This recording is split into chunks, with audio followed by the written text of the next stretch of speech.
어제 본문이었던 욥기 18장에서는 빌닷이 욥을 몰아갔습니다. 빌닷이 말하는 요지는 욥, 네가 뭔가 잘못을 했으니까 벌을 받는 것이고 네가 회개하지 않고 원망하는 그 자체가 네가 죄인이라는 증거다 하면서 악인이 받는 형벌에 대해서 18장 중반부터 쭉 논하였습니다. 즉 악한 자는 다 뽑히고 쫓겨난다라는 이야기를 한 것입니다. 이제 이에 대한 욥의 답변이 오늘 19장에 기록되어 있습니다.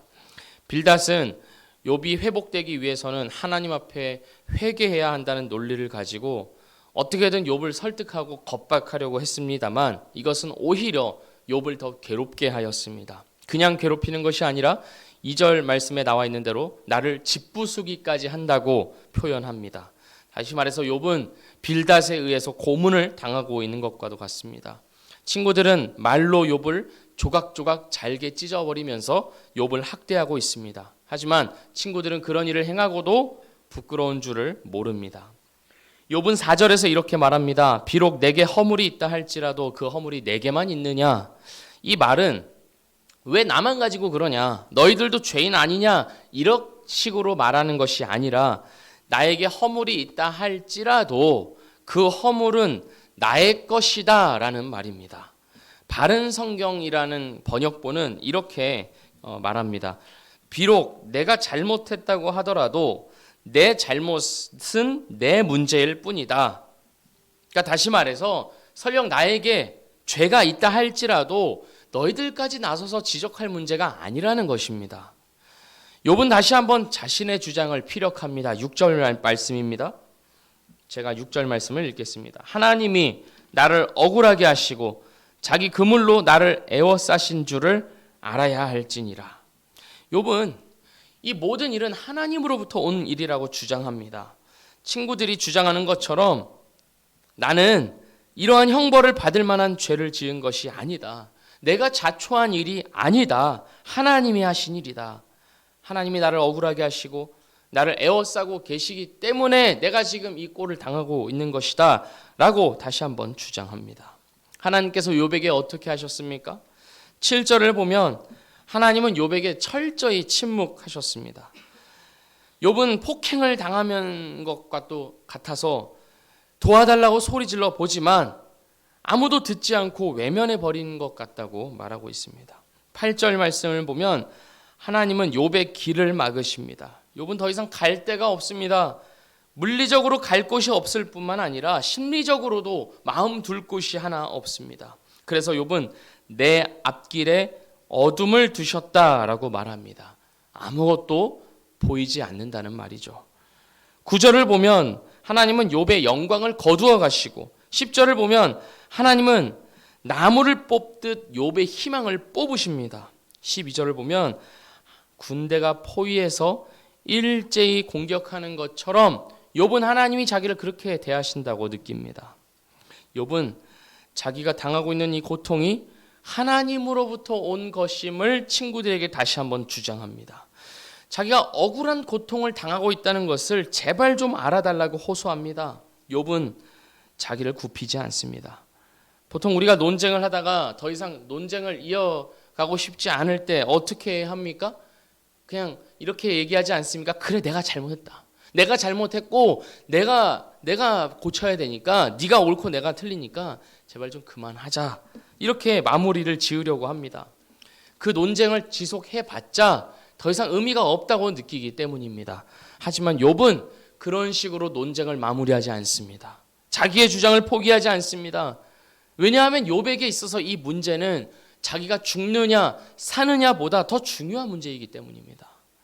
욥에게 있어서 사느냐 죽느냐 하는 것보다 더 중요한 문제는 이 고통이 내가 자초한 일이냐 아니면 하나님으로부터 온 것이냐 하는 문제입니다.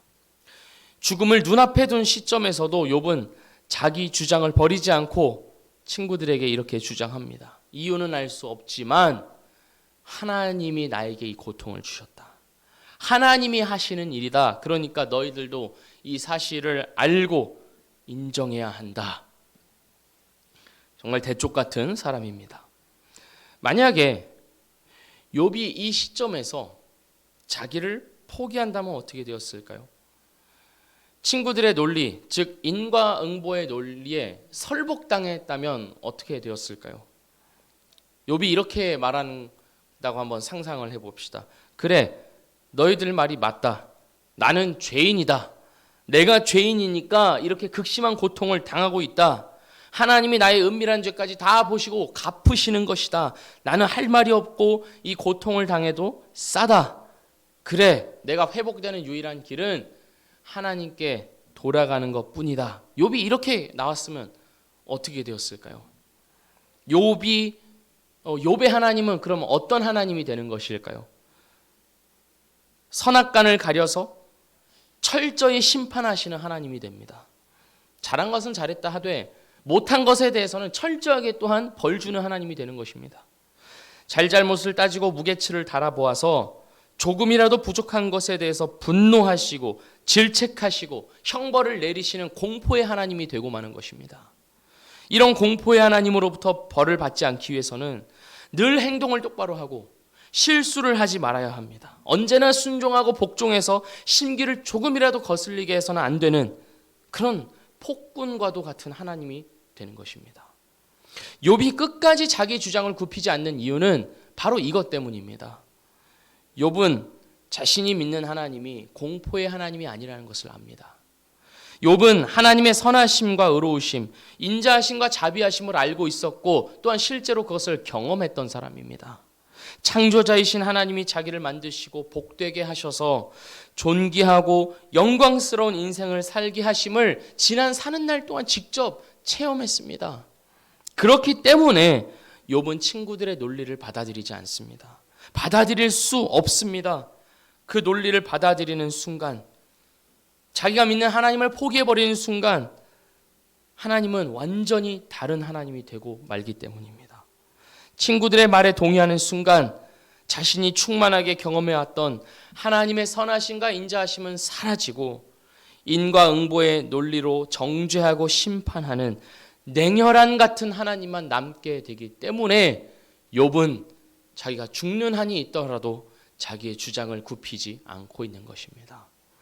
욥은 사실 자신을 변호하고 있는 것이 아닙니다. 욥은 하나님을 변호하고 있는 것입니다. 하나님의 이름으로 자신을 정죄하고 심판하는 친구들에게 하나님은 그런 분 아니다. 내가 믿는 하나님은 그런 분이 아니다 라고 항변하고 있는 것입니다. 그렇다면 욥은 지금 자기가 당하고 있는 고난에 대해서는 무엇이라 얘기할까요? 하나님이 왜 이런 고통을 주시는 건가? 라는 질문에는 뭐라고 답변합니까? 욥의 대답은 이겁니다. 나는 모른다. 나는 모른다. 하나님이 지금 나를 완전히 우겨싸고 계시고 코너에 몰아붙이고 계시고 그래서 나는 지금 곧 죽어버릴지도 모르는 그런 지경까지 와 있지만 그 이유에 대해서는 나는 모른다. 모르지만 그렇다고 해서 내 죄를 벌하시는 것은 아니다. 모르지만 하나님은 여전히 내 하나님이시다. 모르지만 나를 고통스럽게 하시는 그 하나님은 여전히 내 하나님이시다. 하나님은 완전하시고 의로우시고 선하신 하나님이시다. 이것이 끝까지 붙들고 있는 욥의 주장입니다. 사랑하는 미랄교회 성도 여러분, 우리는 본능적으로 우리에게 어려운 일이 닥치거나 고난을 당할 때 원인을 찾고자 합니다. 내가 무슨 잘못을 했길래? 하나님이 나 정신 차리려고 이렇게 하시는 건가? 내가 뭘 회개해야 되지? 라는 생각이 본능적으로 우리 안에 내재되어 있고 그런 상황이 되면 우리 안에서 튀어나옵니다. 그러나 우리는 이것을 기억해야 할 것입니다. 욥이 붙들었던 하나님은 우리의 선악간을 하나도 빠짐없이 달아보아서 거기에 따라 정죄하시고 심판하시는 하나님이 아니었음을 우리는 기억해야 할 것입니다. 어떻게 해서든 나를 벌하고 정신 차리게 하려고 눈에 불을 켜고 계시는 하나님이 욥의 하나님이 아니었습니다. 오히려 하나님은 어떻게 해서든 욥의 그리고 우리의 몸과 영혼이 강건하고 복되기를 바라시며 우리의 고난 중에서는 우리보다 더 아파하시며 말할 수 없는 탄식으로 함께 기도해 주시고 위로하시는 분임을, 그러한 하나님을 성경이 말하고 있음을 우리는 기억해야 할 것입니다. 그러니 우리가 고난 중에 물어야 할 것은 내가 하나님 앞에 무엇을 잘못했느냐가 아닙니다. 우리에게 필요한 것은 욥과 같은 고백인 것입니다. 나는 다 모른다. 이 고난의 원인은 나는 다 알 수 없다. 하지만 하나님은 여전히 내 하나님이시다. 하나님은 나에게 언제나 가장 좋은 것을 주신다. 내가 죽는 한이 있더라도 그 죽음마저도 하나님이 나에게 주시는 가장 좋은 것이다 라는 고백이 우리에게 필요한 것입니다. 하나님은 여전히 선하시며 여전히 의로우시며 여전히 완전하신 나의 하나님이시다 라는 고백이 우리의 입술에서 터져 나오기를 주님의 이름으로 축복합니다. 욥은 13절에서 22절까지 다시 한번 자신이 겪는 환난이 무엇인지를 친구들에게 말합니다. 그 요지는 무엇이냐면 나와 함께하던 사람들이 모두 나를 싫어하고 외면한다는 것입니다. 13절을 보면 가족들뿐만 아니라 종들까지도 자기를 무시하고 편견 없이 사람을 대하는 그 어린아이들까지도 욥을 무시하고 조롱합니다. 그로 인해서 욥은 20절에서 이렇게 외칩니다. 내 피부와 살이 뼈에 붙었고 남은 것은 겨우 잇몸뿐이로구나. 더 정확한 의미로는 앙상한 뼈에 살점 몇 개 붙었다는 말입니다. 정말 아무것도 남지 않은 인생이 되었다고 욥이 한탄하고 있습니다. 그러면서 자기를 비난한 친구들에게 나를 좀 불쌍히 여겨달라고, 이런 내가 안타깝지 않냐고 호소하고 있습니다. 21절 나의 친구야 너희는 나를 불쌍히 여겨다오, 나를 불쌍히 여겨다오, 하나님의 손이 나를 치셨구나. 욥은 지금까지는 친구들에게 적극적으로 자기를 변호하고 항변하였지만 이제는 그럴 힘도 없습니다. 대항할 힘도 없이 욥은 완전히 절망하고 있습니다. 그러나 우리가 오늘 본문에서 확인할 수 있는 것은 이러한 완전한 절망 가운데서 욥의 믿음이 최고조에 이르렀다는 것입니다. 우리가 너무나 잘 아는 고백이 이제 욥의 입에서 터져 나옵니다. 25절입니다. 내가 알기에는 나의 대속자가 살아계시니 마침내 그가 땅 위에 서실 것이라. 여기서 대속자라는 의미는 고엘이라는 단어인데 이 고엘이라는 단어는 친족 구속자라는 의미입니다. 룻기를 보면 우리가 알 수 있듯이 기업을 무르는 자, 가족의 권리를 보존해야 하는 상황에 개입하는 가장 가까운 친척을 의미하는 단어가 바로 이 고엘입니다. 살해된 가족 구성원을 위해 복수하거나 또는 그 가족의 재산을 구속하기 위하여서 행동하는 것이 바로 이 고엘이라는 단어에 포함되어 있습니다. 이 단어가 똑같이 쓰인 곳이 바로 출애굽기 6장 6절입니다. 그러므로 이스라엘 자손에게 말하기를 나는 여호와라. 내가 애굽 사람의 무거운 짐 밑에서 너희를 빼내며 노예역에서 너희를 건지며 편팔과 여러 큰 심판들로서 너희를 속량하여 고엘하여. 시편 72편에서는 이렇게 이야기합니다. 그들의 생명을 압박과 강포에서 구원하리니. 이 구원이 바로 고엘입니다. 욥은 지금 자기를 구원하시는 하나님을 고백하고 있습니다. 자기를 대속해 주는 구원자가, 자기의 죄를 대신해서 감당해 주는 구원자가 나타날 것을 기대하고 있습니다. 이상합니다. 왜냐하면 여기에서의 욥은 예수 그리스도에 대한 지식을 갖고 있는 상태가 아니었기 때문입니다. 오늘날 우리가 알고 있듯이 그러한 신앙적인 내용을 욥은 알고 있지 못합니다. 그러나 그 입에서 이 대속자에 대한 고백이 터져 나오고 있습니다. 이 지상의 체험을 넘어서 존재하시는 구속자에 대한 신앙을 표현하고 있습니다.